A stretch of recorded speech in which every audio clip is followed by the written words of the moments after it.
He killed her on the spot, sending the whole group into a panic. Then he advanced toward Joe, aiming his gun directly at him. Sensing an opportunity, Joe fought back.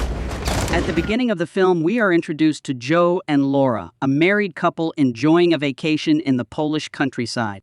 They were once top-secret agents for the U, but decided to retire early to build a meaningful life together. Not long after, two French tourists also arrived in the area and happened to run into Joe and Laura while they were having breakfast. The four quickly struck up a friendly conversation, sharing stories about their lives and work experiences. At that moment, the female tourist revealed that she was a doctor at a hospital. Out of curiosity, she asked about Joe and Laura's professions. Instead of disclosing their secret past, the couple simply replied that they ran a small shop. After breakfast, Joe and Laura returned to their lodging. Joe suggested joining the other tourists for an exploration of the countryside, but Laura declined, saying she wasn't feeling well.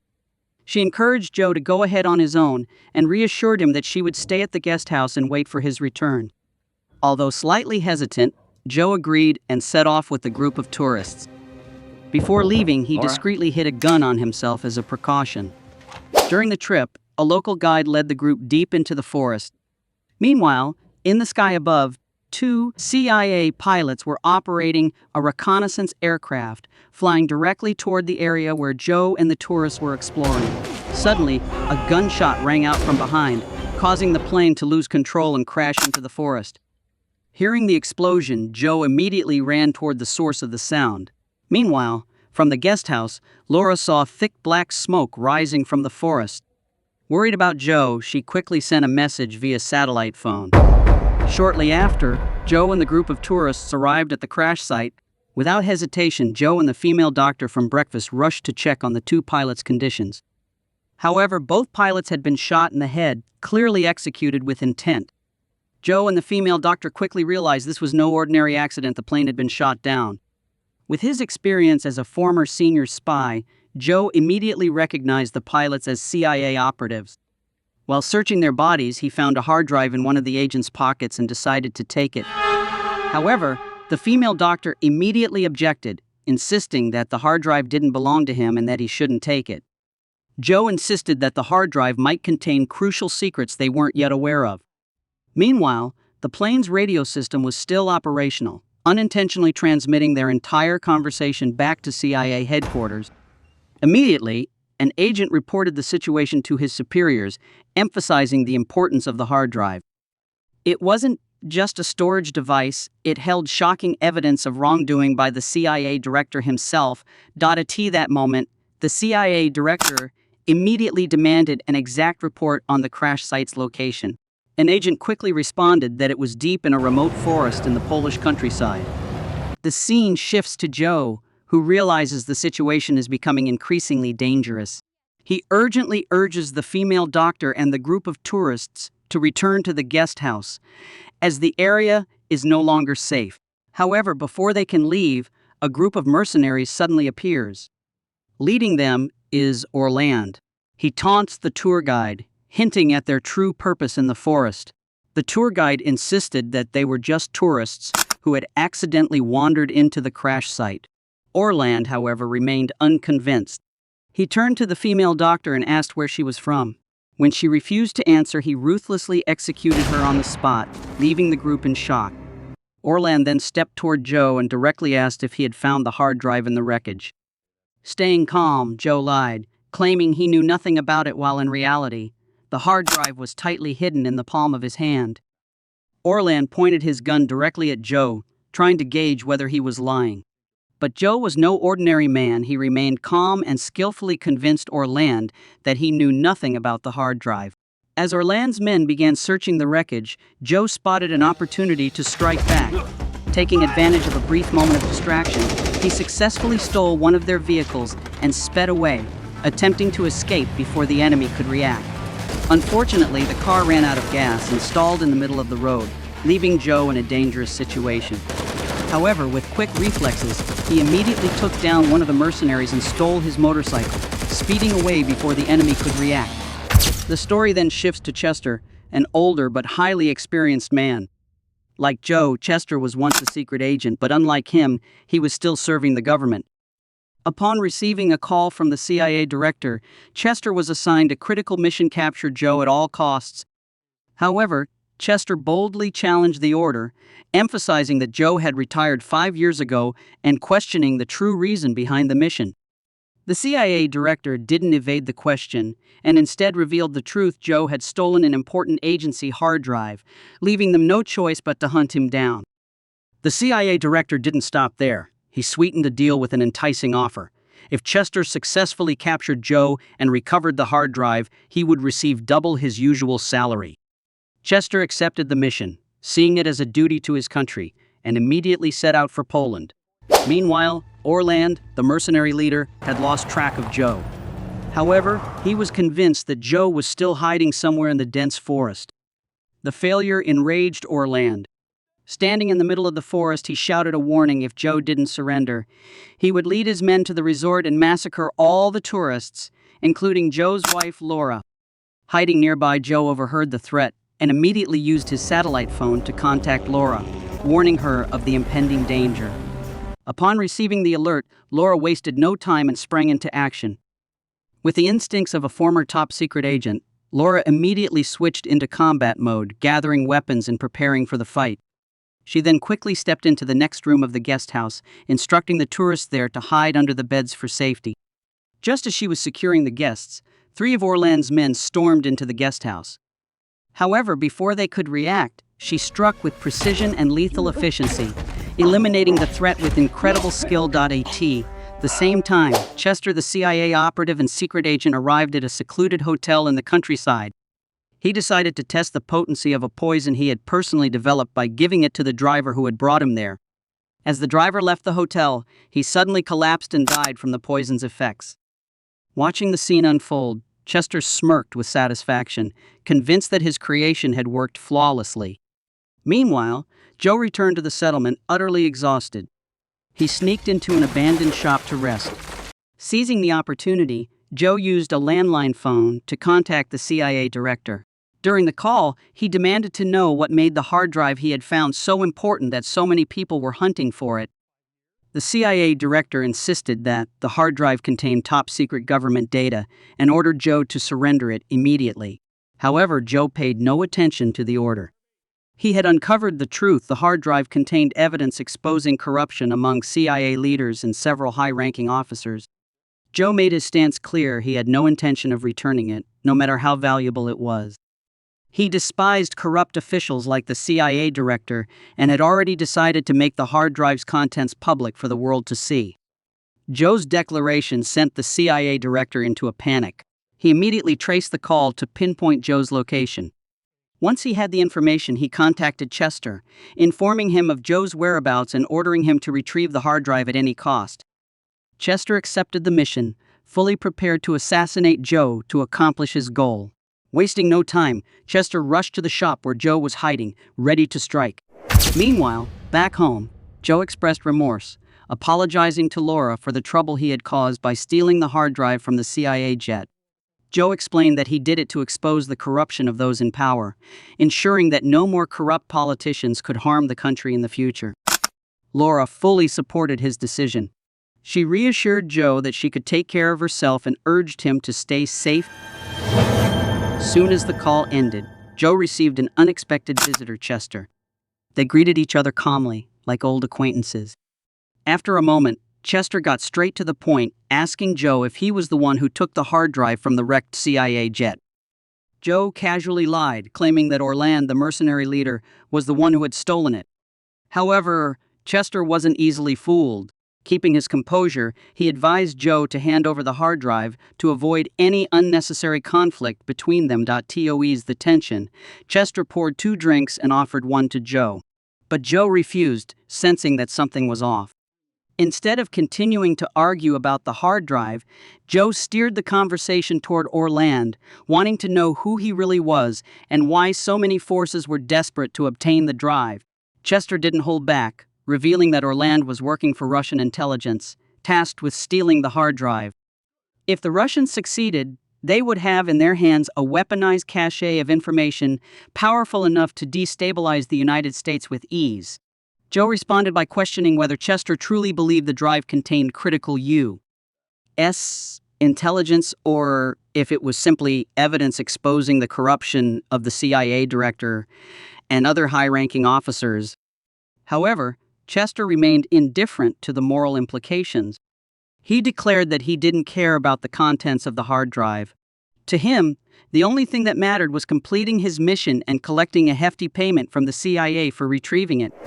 The scene shifted to Laura at the lodge, where Orland's henchmen were holding the tourists hostage. Staying calm and composed, Laura quietly moved upstairs, skillfully taking down one of the guards without making a sound. She then signaled the tourists to stay silent and hide safely while she continued dealing with the remaining enemies downstairs. Meanwhile, a group of Orland's mercenaries was drinking and relaxing on the lower floor, completely unaware of the danger lurking nearby. Suddenly, a loud noise echoed through the lodge, the heavy thud of a body hitting the floor. Startled, they rushed to check and discovered one of their own had been thrown down from above by Laura, lying motionless on the ground. Immediately, Orland's right-hand man, who was also present, ordered his subordinates to split up and search the upper floors to find the attacker. However, after witnessing yet another comrade killed, he grew enraged and commanded the remaining mercenaries to hunt down the perpetrator at all costs. As soon as they began climbing the stairs, Laura was already in position, ready to ambush. She swiftly took them down one by one. However, despite her fierce resistance, she was eventually cornered, facing multiple gun barrels aimed directly at her, leaving her with no choice but to surrender. Fortunately, she had a small knife hidden in her hair that she could use to turn the situation around. After taking down all the guards, Laura came face to face with Orland's right-hand man. The fight was intense, and despite giving it her all, she was ultimately overpowered, exhausted after the brutal battle. He tied her to a chair, preparing to interrogate her. Mocking her, he sneered and asked why Americans always acted so tough, as if they were invincible. Laura responded, "I'm not American. I'm German." She confidently declared that she and Joe were practically unbeatable, a reputation that had made them two of the most formidable secret agents in the world. Hearing Joe's name, the man realized that Laura was his wife. Thinking quickly, he ordered her to contact Joe and demand that he hand over the hard drive immediately. Laura didn't resist but set one condition. He had to return her satellite phone, as it was the only way to reach Joe. He handed the satellite phone to Laura. The moment she took it, she quickly entered a secret code into the device. Suddenly, a powerful explosion shook the room, throwing everything into chaos. The scene shifts to Orland and his team of mercenaries who were relentlessly hunting down Joe and Chester. Following a lead, they arrived at a remote house, Joe's current hideout. A local farmer who had accidentally spotted Joe earlier had unknowingly given away his location. As soon as he got the information, Orland ordered 3 of his men to storm the house, ready to confront Joe. The mercenaries hesitated the moment they realized Joe was no ordinary opponent. Their reluctance sent Orland into a furious rage. Unwilling to tolerate weakness, he ruthlessly executed all 3 of his subordinates in an instant, making the situation even more intense. Meanwhile, Joe and Chester understood that they were now completely surrounded by Orland and his men. Chester sat on the floor, grimacing in pain, and complained about a sharp ache in his back. He reached out his hand, asking Joe to help him up. Without suspicion, Joe extended his arm to assist his friend. But in a sudden move, Chester pulled out a syringe and plunged it straight into Joe's arm. With a cold smirk, he revealed the brutal truth: the syringe contained a lethal toxin of his own creation. Joe had only 24 hours to live unless he obtained the antidote. Chester promised to provide it, but only if Joe handed over the hard drive. Knowing he had no other choice, Joe reluctantly agreed. But with one condition: the hard drive would only be handed over after they had dealt with Orland and his men. Chester accepted. Wasting no time, he quickly opened a window, raised his gun, and aimed directly at a nearby power pole before pulling the trigger. The bullet hit its mark, causing the pole to explode and plunging the entire area into darkness.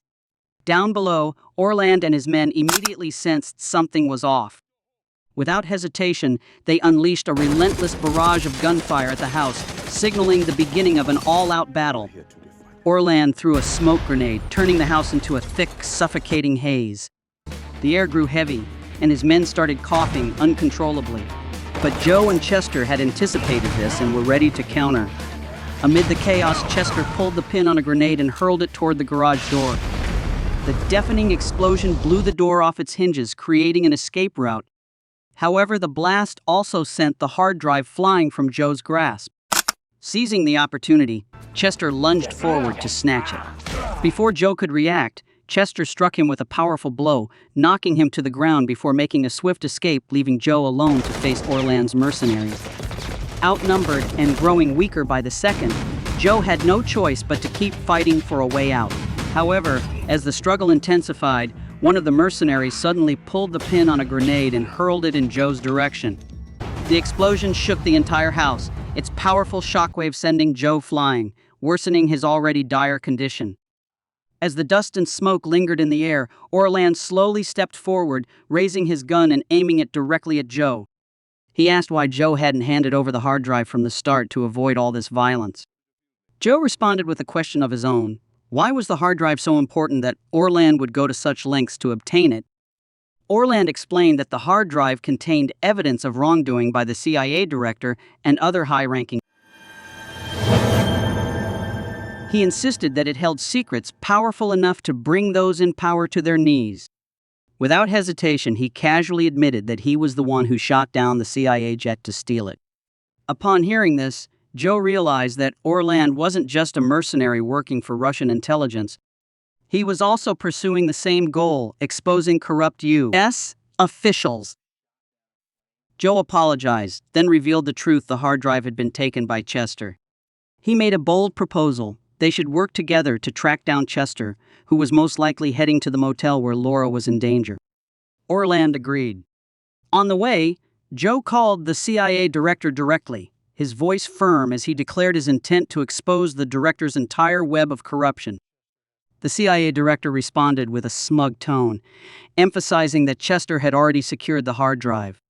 He didn't miss the chance to mock Joe, reminding him that the poison was coursing through his body and that he had less than 24 hours to live. However, Joe revealed that the toxin hadn't fully entered his system, meaning he was not in any real danger.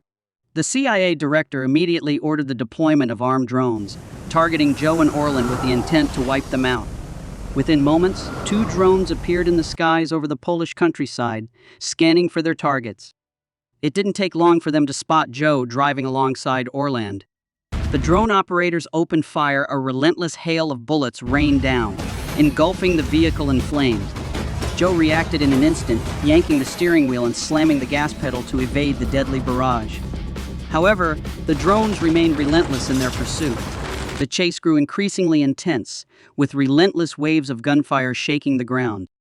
Joe and Orland pushed the car to its limits, but the vehicle lost control, veering off the road and flipping onto its side. Fortunately, both managed to escape unscathed. Wasting no time, they quickly regrouped, focusing all their attention on the lethal UAVs circling above, preparing for a counterattack. After an intense struggle, they finally managed to take down one of the drones. However, just as they caught their breath, Orland suddenly turned his gun on Joe from behind. Before Orland could pull the trigger, a gunshot rang out. Laura had struck first. The bullet hit Orland, sending him collapsing to the ground. However, the ordeal was far from over. The remaining drone immediately retaliated, launching a devastating attack that triggered a massive explosion. Smoke and fire filled the air, with debris flying everywhere. Amid the chaos, Joe and Laura quickly scrambled to escape, knowing the fight was far from finished. With severe injuries, Joe took Laura to a quiet lakeside nearby. She was still weak from the brutal fight with Orland's right-hand man, her body exhausted and almost incapable of defending herself. Joe carefully bandaged her wounds, doing his best to ease her pain with all the care he could offer, helping her regain her strength. Fortunately, thanks to Joe's dedicated attention, Laura gradually began to recover. Chester suddenly appeared while everyone was relaxing, catching Joe off guard. Joe questioned why Chester was still there when he should have already been on his way to the U.S. to deliver the hard drive. Chester explained that he couldn't leave because his body had suddenly weakened. At that moment, Joe admitted that he had poisoned Chester, not himself. He pulled out a vial of antidote, and explained that the drink Chester had consumed earlier contained the toxin. Now, everything was clear. This was why Joe had refused the drink in such a tense situation. He made an offer. He would give Chester the antidote, but only on the condition that Chester returned the hard drive and cooperated in taking down the CIA chief and other corrupt officials. With no other choice, Chester was forced to agree. From that moment on, an uneasy alliance was formed between the three of them, bound together by a common goal.